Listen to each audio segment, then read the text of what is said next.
Michel Heinrich. Élu dans un fauteuil, c'est en effet à l'unanimité que Michel Heinrich, le président de l'agglomération d'Épinal, a repris ce jeudi la présidence du Sillon lorrain, qui réunit, on le rappelle, des intercommunalités sur l'axe Thionville-Metz-Nancy-Épinal et des territoires associés comme l'agglomération de Saint-Dié, avec pour objectif faire avancer les dossiers lorrains et peser aux côtés des départements et de la grande région. Il n'est pas question de revenir sur la grande région, qui fonctionne plutôt bien. Mais c'est vrai qu'il y a une identité lorraine qu'il faut faire valoir et qui doit peser face à l'identité de l'Alsace. Il ne s'agit pas de s'opposer, mais d'être là pour dire qu'on existe. Depuis la création de la région Grand Est, nous avons des intérêts communs pour la santé, les mobilités, le développement, l'attractivité. Nous devons les faire grandir ensemble. Nous avons besoin de dialoguer ensemble avec le Luxembourg, avec l'Allemagne, avec la Belgique. Aujourd'hui, chaque département en son sein va agir sur de la mobilité à l'intérieur du département. Or, la vision et la mission du Sillon lorrain, c'est d'avoir une vision macro-territoriale au niveau de l'ancienne Lorraine géographique. Au bilan du Sillon lorrain, on peut citer le label French Tech pour des incubateurs de start-up du numérique comme le Quai Alpha Spinalien ou la création d'un portail web l'Immédiat réunissant des médiathèques. Le Sillon travaille également à la mise en place de conventions hospitalo-universitaires et les mobilités sont sa priorité. La région avait lancé un Grenelle sur ce thème à Vittel en 2019.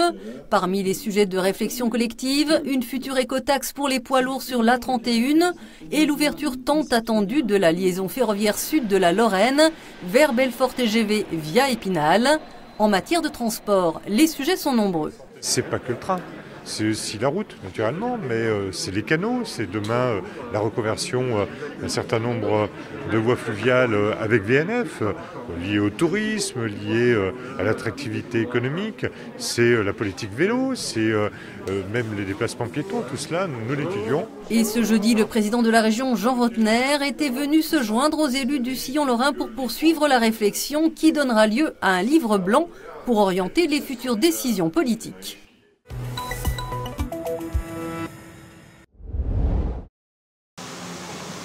Une pierre en lévitation, un jardin sous la mer ou encore une usine fleurie. Pas de doute, vous êtes bien à Foliflore. Sur près d'un demi-kilomètre, les curieux peuvent découvrir les créations de paysagistes de la région. Du classique au fantastique, plus d'une vingtaine de jardins sont mis en scène, parfois avec grand spectacle et l'immersion fait mouche. Il y a des magnifiques jeux d'eau, il y a des... Bon, là on est en pleine journée, mais de nuit, il y a des éclairages qui animent tout ça. Et ça nous fait rêver en fait, on a l'impression de se retrouver un petit peu comme là on a la musique d'Avatar, on est un petit peu dans cette ambiance de féerie, de rêve quoi. Voilà, qu'on retrouve qu'une fois par an à Mulhouse quoi. Alors que la plupart des grands événements orinois ont été annulés pour raison de coronavirus, l'équipe du Parc Exposition a souhaité maintenir coûte que coûte le rendez-vous. Pour cela, il a fallu s'adapter. L'idée, nous, quand on a vu les contraintes du Covid, c'est de dire qu'il faut absolument que ces contraintes deviennent des avantages pour nos visiteurs. On est contraints sur la fréquentation, on va proposer aux visiteurs de pouvoir réserver leur horaire d'arrivée s'ils le souhaitent. Comme ça, ils seront sûrs de pouvoir rentrer, ils n'auront pas de contraintes. Après, on a élargi toutes nos allées pour que les circulations soient plus confortables. On avait déjà un circuit unique de visite sur la manifestation, mais on a créé des boucles de visite pour que les gens puissent visiter assez librement, mais sans être à contresens, sans se croiser. Oh là là là. Ah bah alors là, que du bonheur. Que du bonheur. Homogène avec la pomme de terre, la tombe fraîche, puis ensuite on va travailler les longs fils. Depuis 1961, la campagne s'invite à la ville lors des journées d'octobre. L'occasion pour les producteurs locaux de faire découvrir leurs produits. En 60 ans, la foire s'est bien développée. Habitat, restauration, artisanat, terroir et même fête foraine. 5 villages s'installent au Parc Expo chaque automne. Parmi les 250 exposants, beaucoup d'habitués qui, comme Simone, ne louperaient ce rendez-vous pour rien au monde. Ça fait 20 ans qu'on vient et tous les ans, on récupère des nouveaux clients. Mais on est obligé de chercher de la nouvelle clientèle tous les ans, parce que autrement on décline. Déjà cette année, c'était très très dur. On n'avait beaucoup moins de touristes. Au Grand Ballon, on n'avait pas de bus, on n'avait rien. Alors que la plupart des événements affichent une fréquentation en baisse de 30% cette année, ici à Mulhouse, on espère bien faire mentir les statistiques. Au premier jour, l'organisation a enregistré la même fréquentation que l'année dernière.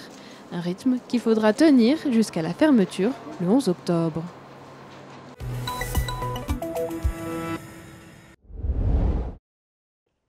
À quelques jours de la récolte de ces betteraves, Alain Carré estime ses pertes de revenus pour cette culture à près de 40 000 €. Ces parcelles sont toutes atteintes de la jaunisse. Les symptômes, c'est les feuilles jaunes, un bouquet foliaire qui est très faible et ensuite une tubercule qui est nettement beaucoup plus petite. Pour éviter la jaunisse, depuis les années 90, des insecticides néonicotinoïdes enrobent les semences et protègent la plante durant sa croissance. Problème, ce pesticide est interdit depuis le 1er septembre 2018, car il affecte le système nerveux par la plante ou le sol des insectes butineurs comme les abeilles. Est-ce que ça ne va pas descendre dans la nappe phréatique, ça ne va pas descendre dans le sol? Je sais que j'ai possibilité d'orienter la loi. Le député au bois Grégory Besson-Moreau s'est porté volontaire pour devenir rapporteur du projet de loi sur les néonicotinoïdes. Son objectif, obtenir une dérogation pour la filière betterave sucrière et définir les modalités d'une transition vers des techniques alternatives. Nous allons arrêter les néonicotinoïdes. Ce produit, ce n'est même pas une question. Ce produit est un mauvais produit. Mais c'est un mauvais produit qu'on ne peut pas arrêter tout de suite. C'est plus qu'important pour l'Aube. J'ai visité une usine ce matin, celle d'Arcy-sur-Aube.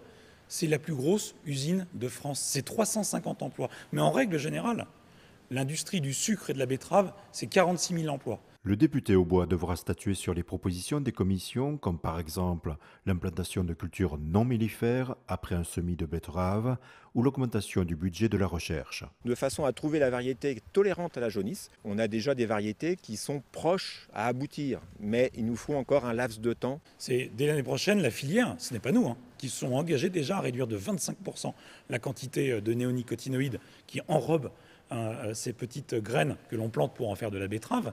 Et puis, c'est aussi beaucoup d'argent. Et dans la recherche et développement, et donc aujourd'hui, on va passer de 700 000 € à 7 millions d'euros, dont 5 millions qui viennent de l'État, disponibles dès janvier 2021.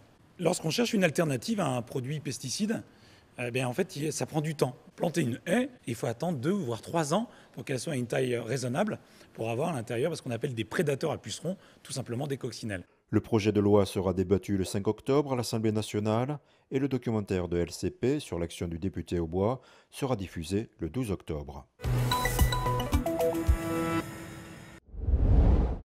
Au vivarium du zoo d'Amnéville, ces futurs chefs d'équipe de l'unité spéciale de sauvetage animalier s'apprêtent à pénétrer dans le terrarium de 4 jeunes pitons réticulés. À l'âge adulte, c'est le plus grand serpent du monde. S'il n'est pas mortel, il s'agit d'une espèce potentiellement dangereuse, sa morsure étant très douloureuse.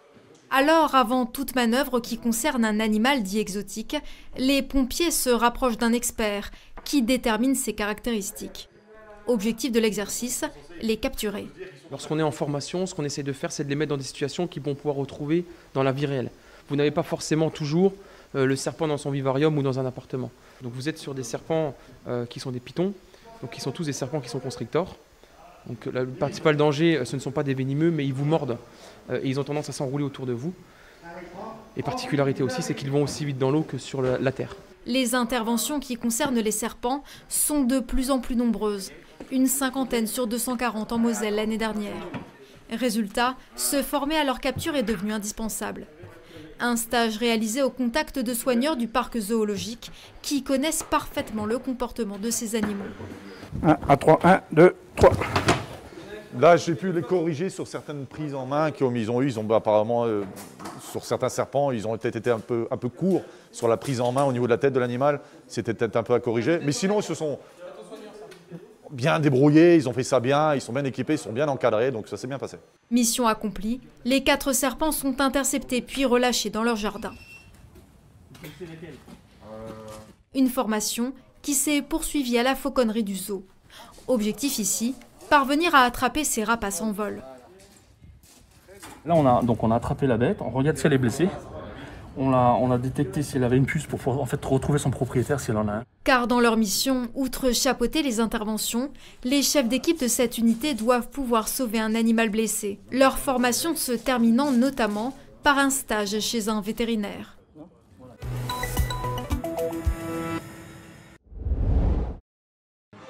Ambiance chaleureuse à la Cour des Arts, ce café associatif à Saint-Dié-des-Vosges, lieu d'ébullition culturelle qui mettait le cap vendredi soir vers des terres nordiques.